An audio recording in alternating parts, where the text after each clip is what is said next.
Assalamualaikum warahmatullahi wabarakatuh. Jumpa lagi bersama saya, Ibu Nurhayati SPDI, guru penggerak dari SD Negeri Limanibung, Kabupaten Aceh Utara. Pada kesempatan ini, saya akan menyampaikan aksi nyata saya yang telah saya lakukan pada SD Negeri Limanibung, Kabupaten Aceh Utara, bertepatan dengan budaya positif, yaitu modul 1.4 dan sesi berbagi. Mari saksikan bersama. Putar gigi jarinya.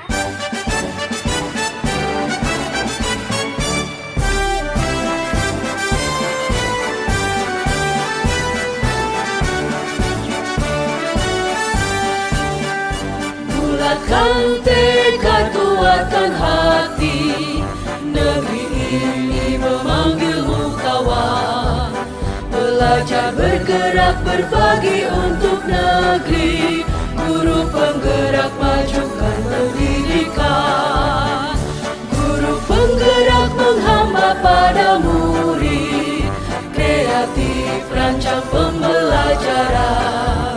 Hargai potensi, tingkatkan prestasi. Lahirkan profil pelajar Pancasila. Belajar, bergerak, berbagi untuk negeri. Kita menjalin kolaborasi. Belajar, bergerak, berbagi untuk negeri. Demi bakti pada Ibu Pertiwi.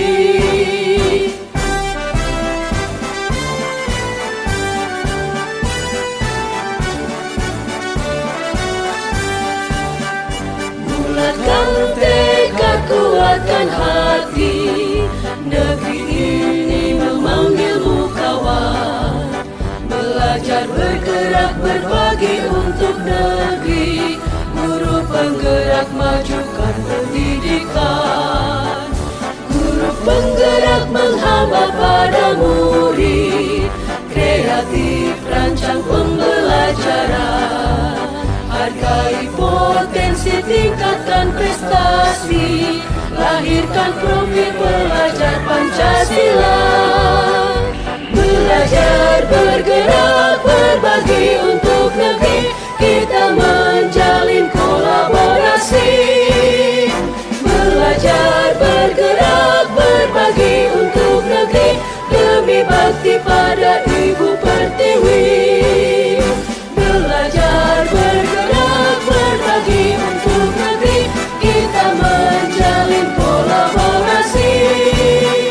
Belajar, bergerak, berbagi untuk negeri. Demi bakti pada Ibu Pertiwi. Demi bakti pada Ibu Pertiwi. SD Negeri Limanibung, Kabupaten Aceh Utara, yang telah antusias mengisi kotak amal, dan dana ini akan kami salurkan kepada anak yatim piatu yang ada di sekolah SD Negeri Limanibung, Kabupaten Aceh Utara, dan kegiatan-kegiatan keagamaan yang telah kami sepakati bersama. Baik, terima kasih.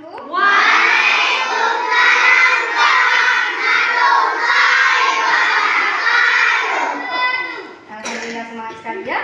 Baiklah anak ibu, puji syukur, mari sama-sama kita panjatkan kehadirat Allah Subhanahu wa taala yang telah memberikan kita umur panjang, sehat badan, sehingga dapat berkumpul di kelas yang berbahagia ini.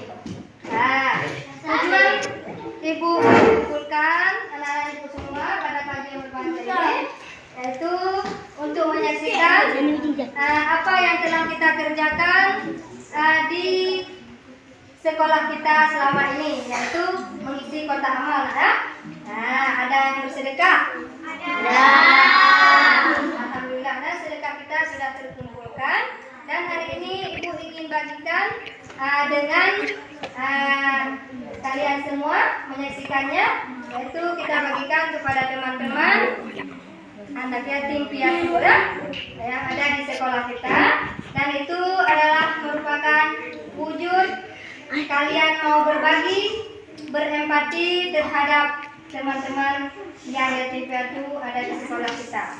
Baiklah, di sekolah ini ada 5 orang yang akan menerima dana tersebut. Jadi untuk yang pertama Ibu panggilkan anak yatim yaitu Putri. Silakan Bang Luna.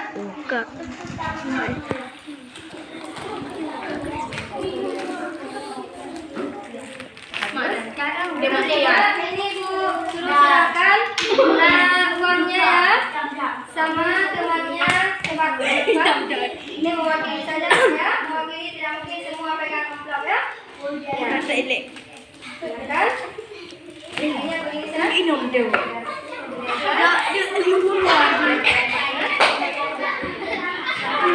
Silakan.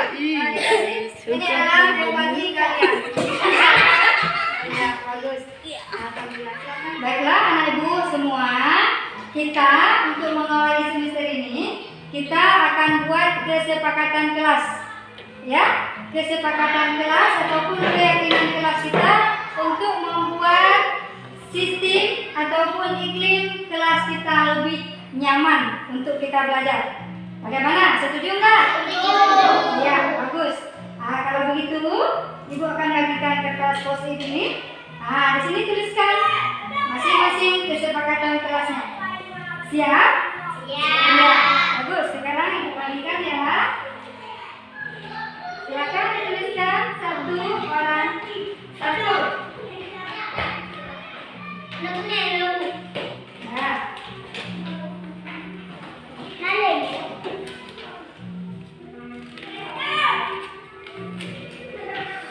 Ya, silakan dituliskan.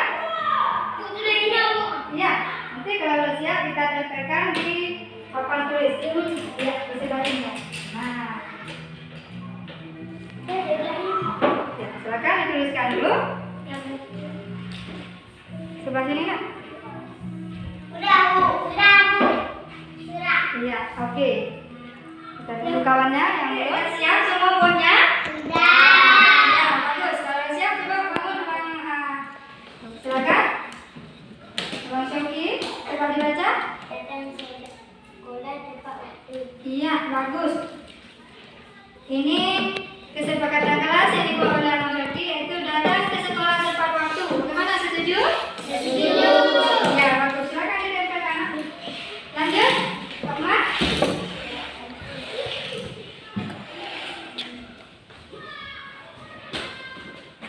Silakan. Iya, bagus. Tidak berbicara di kelas.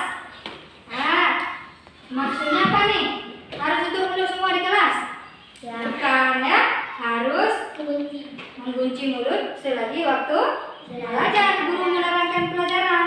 Ya kan? Ya, silakan ditempelkan. Silakan, lagi.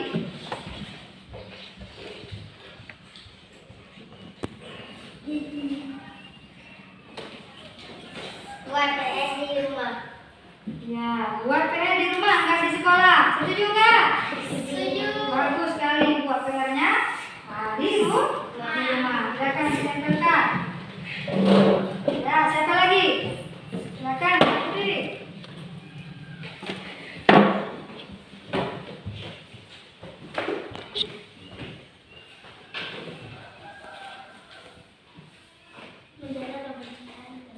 Menjaga kebersihan kelas. Bagaimana? Setuju nggak? Setuju. Ya, kebersihan adalah sebahagian dari iman. Jadi kebersihan diri, kebersihan sekolah, kebersihan kelas itu paling utama ya. Ya, bagus. Setuju nggak nih? Setuju. Ya, silakan ditempelkan. Yuk, silakan bangun. Satu lagi siapa? Pren. Bang Jepran. Ya, boleh silakan.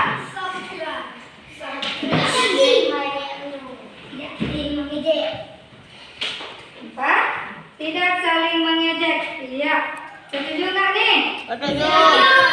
Iya, bagus. Setuju ya. Silakan ditempelkan.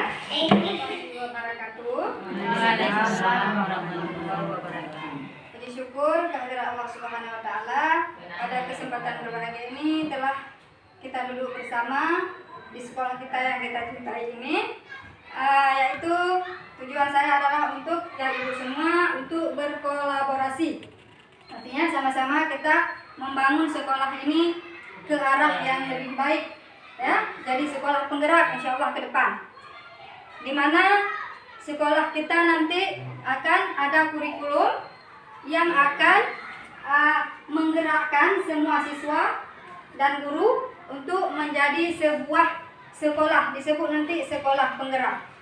Nah, jadi ada ramai kita nanti, ada lagi dibuka, nanti ikut semua, apalagi yang mudah-mudahan nanti ikut semua, ya. Itu saya di sini mengajak yang masih sportif ya, kita kolaborasi bersama, kerjasama. Kalau saya sendiri tentu tidak sanggup untuk membangun sekolah ini, jadi sama-sama kita akan membangunnya. Ya, baik, terima kasih. Assalamualaikum warahmatullahi wabarakatuh. Alhamdulillah, puji syukur sama-sama kita panjatkan kehadirat Allah Subhanahu wa taala yang telah memberikan kita umur panjang, sehat badan, sehingga kita dapat berkumpul di kelas yang kita cintai ini.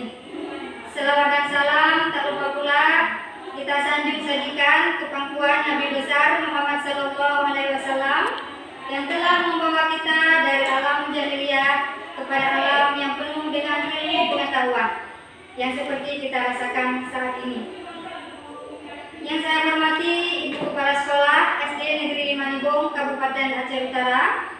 Yang saya hormati para dewan guru yang telah hadir di dalam kelas yang berbahagia ini.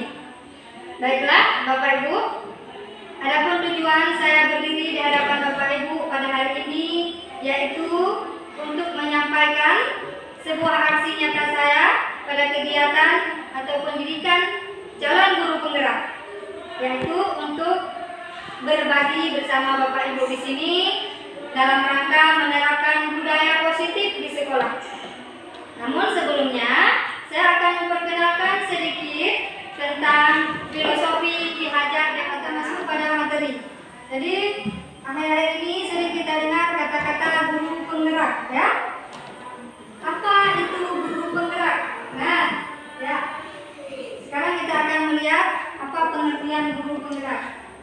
Guru penggerak adalah pemimpin pembelajaran yang mampu menumbuh kembangkan murid secara holistik, aktif dan proaktif dalam mengembangkan pendidik lainnya. Jadi itulah yang dinamakan dengan guru penggerak. Jadi orang yang terus-menerus mengaktifkan, memberikan pendidikan kepada murid dan guru ataupun pendidik lainnya. Baik Bu, sekarang kita lanjutkan. Nah, di dalam pendidikan Ki Hajar Dewantara ada 3 semboyan yang diutamakan dalam pembelajaran, yaitu yang pertama yaitu Ingarso Sangtolodo. Ini yang ditulis dalam bahasa Jawa. Jadi apa arti Ingarso Sangtolodo? Guru di depan memberi teladan. Jadi kita adalah guru. Kita adalah orang yang memberi contoh teladan yang baik. Kepada siapa? Kepada semua orang. Bukan hanya murid kita, tidak hanya orang-orang di lingkungan kita, tapi kepada semua orang. Terutama murid kita akan menyontoh, akan memberikan contoh teladan apa yang kita buat, apa yang kita lakukan, apa yang kita katakan. Semuanya akan dicontoh oleh murid-murid kita, Bu. Jadi berilah contoh yang baik, karena siswa kita akan memperhatikan kita. Ada siswa yang kritis, ya, yang kritis thinking. Jadi berpikir dia kritis. Kadangkala kita masuk kelas, dia akan berkata bagaimana? Wah, ibu hari ini cantik sekali. Nah, itu adalah salah satu perhatian anak kita kepada kita. Nah, dia akan mencontoh. Jadi kita sebagai guru harus menarik, Bu. Harus confident.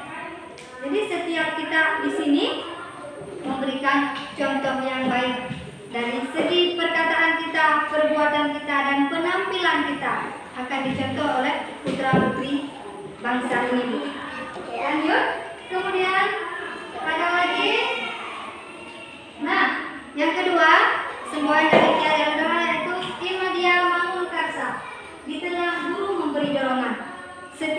siswa Bu, ada semangatnya, ada patah semangatnya, maka tugas kita apa? Beri mereka dorongan agar mereka lebih minat lagi belajar, lebih giat lagi untuk belajar.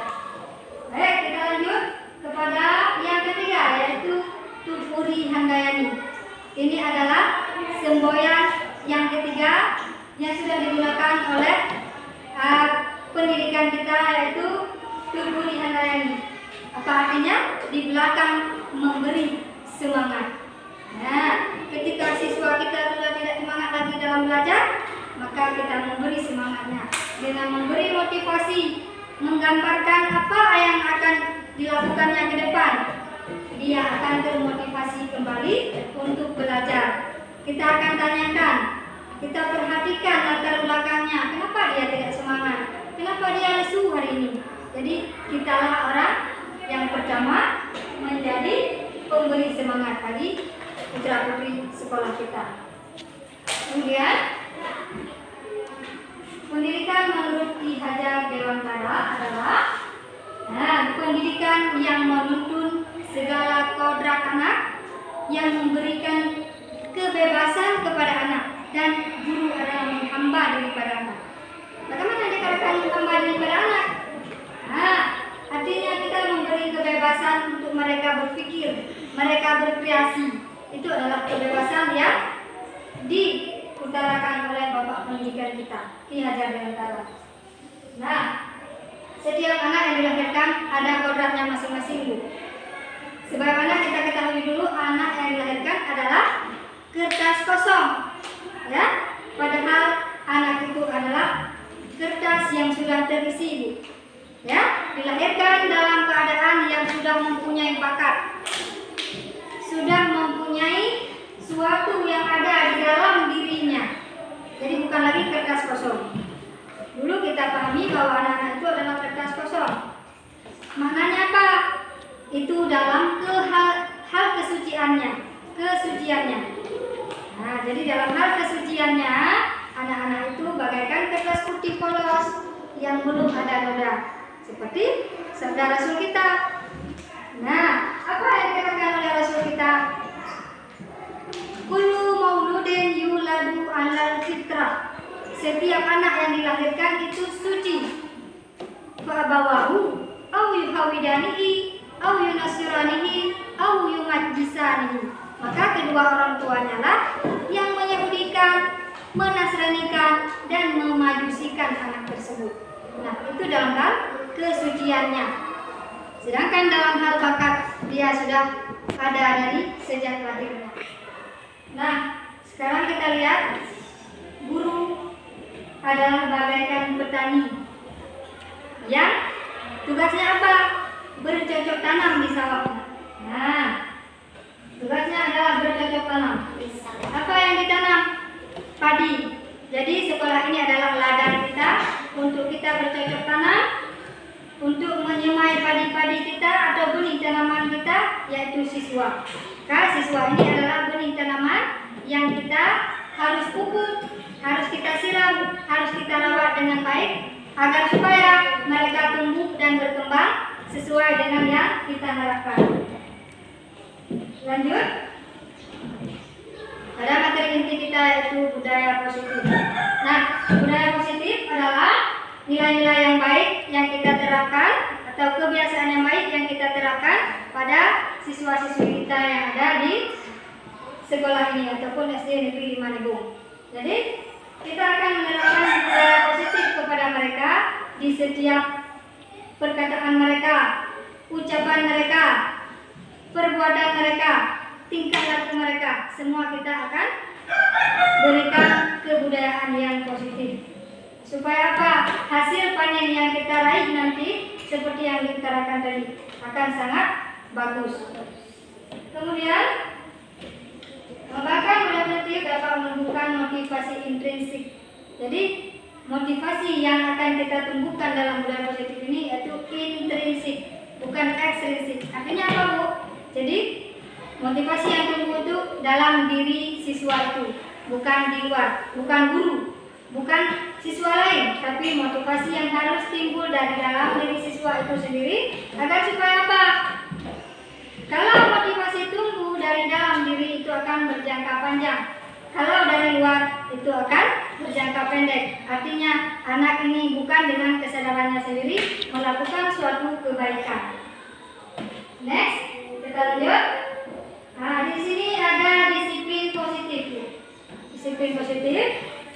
Nah, kata-kata disiplin positif yaitu apa yang terbayang di benak kita.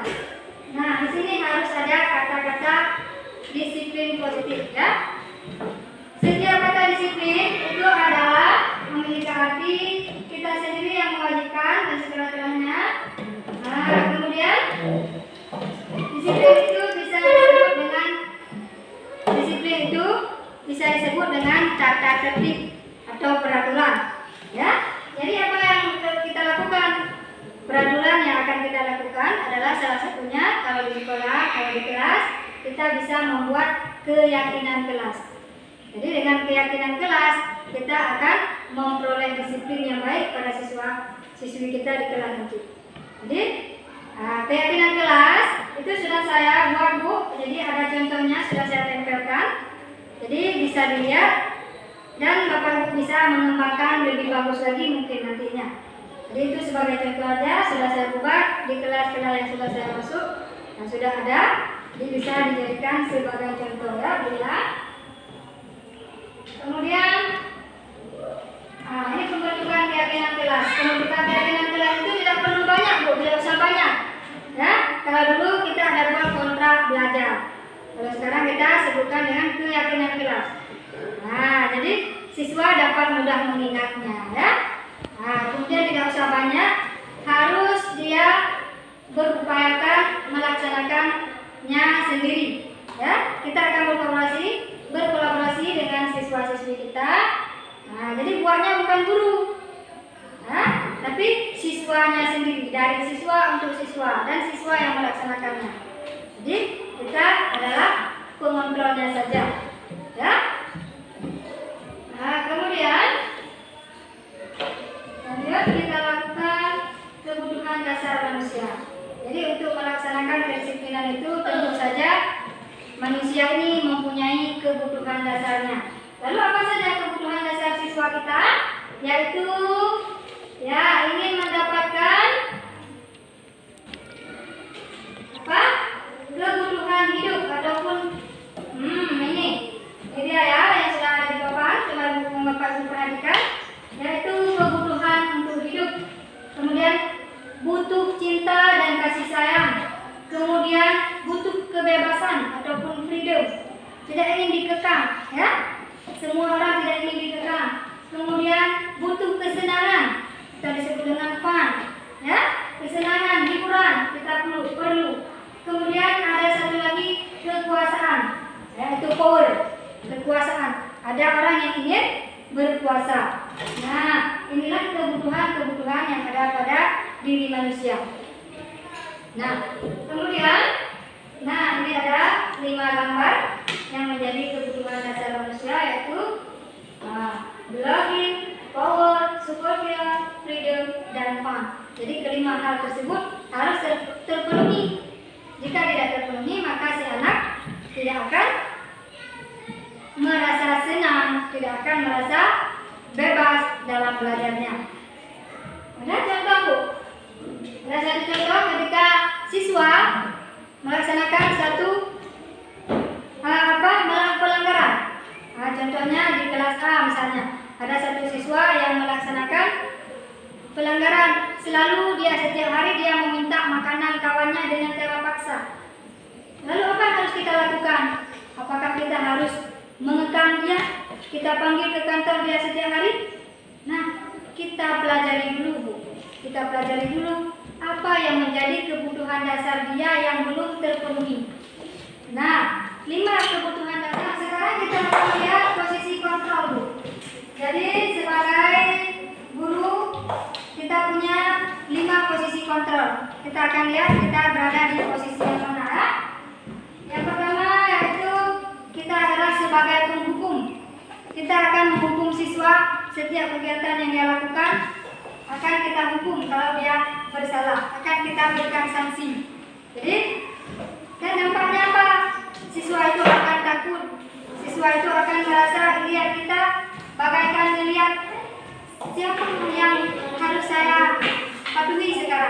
Jadi tidak ada lagi yang bisa dibagi sudah takut, ya, karena kita sering menghukumnya. Kemudian ada posisi pembuat merasa bersalah. Jadi setiap yang siswa lakukan salah, begini salah, begitu salah. Siswa nggak tahu mana yang benar, ya. Jadi kita akan berada di posisi yang salah. Dampaknya siswa akan merasa dia selalu salah.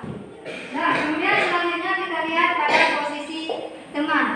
Jadi seorang guru bisa memposisikan dirinya sebagai teman pada siswa-siswinya, ya. Namun nanti ada efek sampingnya juga. Apa? Ketika siswa merasa dia gurunya adalah sebagai teman, nanti dia akan melaksanakan pekerjaannya itu hanya untuk guru tertentu, guru yang dianggap bisa dijadikan teman dia. Sedangkan pada guru-guru yang lain, dia tidak mau melaksanakannya. Itu adalah kendala juga, ya. Kemudian satu lagi yaitu posisi sebagai monitor atau pemantau. Kita selalu memonitor siswa, dari mana dia, latar belakangnya bagaimana, kemudian kita harus melakukannya pada konsekuensi tertentu. Jadi apa yang dilakukan harus ada konsekuensinya. Nah, itu dia, ya. Kemudian satu lagi ada posisi yaitu yang disebut dengan manajer atau posisi yang terakhir yaitu manajer. Guru mementor di mana murid. Nah, di sini akan lebih bagus, ya. Posisi manajer akan lebih bagus di antara posisi-posisi yang sebelumnya. Selalu memanage siswa untuk berbuat kepada arah kebaikan dengan berkolaborasi, bekerja sama. Dengan cara apa tadi? Dengan cara yang telah kita buat itu dari keyakinan kelas tadi. Kita akan menanyakan apa keyakinan kelas yang telah kamu buat. Apakah kamu yakin dengan apa yang telah kamu kerjakan itu? Dan bagaimana rencana kamu selanjutnya untuk memperbaiki kesalahan ini? Nah, pada posisi manajer ini, guru akan memanage, ya, akan melaksanakan posisi dia sebagai kita yang dirawat di sini tumbuh dan berkembang layaknya anak. Apa yang kita tanam itu yang kita petik. Jangan seperti ayam mengerap anak bebek, ya. Apa itu filosofinya ayam mengerap anak bebek? Ketika anak bebek sudah menetas, dia akan ke parit, ya, dia akan berenang. Sementara ibunya takut, si ayamnya takut. Kenapa? Anakku takut mati dia nanti, ya. Padahal itu adalah arahnya dia bisa berenang karena dia berasal dari induknya bebek. Sedangkan yang mengeramkannya saja ayam. Demikian juga kita, Bu. Yang kita apa di sini? Yang kita dengar di sini adalah anak-anak orang. Jadi dia punya arahnya sendiri. Jadi kita tinggal arahkan saja mereka dan kita berikan mereka, itulah pupuk tadi, kita siram, kita airi mereka sehingga menjadi anak yang tumbuh dan berkembang dengan baik dan berbudi pekerti luhur tentunya, dan mengenal sang Khaliknya, mengenal ayah bundanya dan mengenal gurunya. Nah, itulah sekelumit yang saya peroleh dari pendidikan saya, dan masih banyak lagi di modul itu nanti bisa saya sharekan di WA grup sekolah, ya. Nah, Bapak Ibu, inilah yang dapat saya utarakan pada hari yang berbahagia ini. Mudah-mudahan bermanfaat, Bu. Mudah-mudahan jadi ilmu seperti yang saya utarakan tadi. Saya adalah bagaikan orang, saya ingin bermanfaat bagi setiap orang. Jadi apa yang saya lakukan semoga bermanfaat. Baik, sebelum saya tutup, ada nggak yang mau bertanya? Boleh ditanyakan.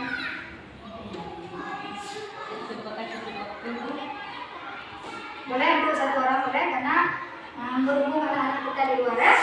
Masalah tadi, tadi kan ada cuplikan sawah, Iya. menanam padi. Iya. Kadang-kadang padi yang kita tanam tidak sesuai dengan yang kita harapkan. Iya.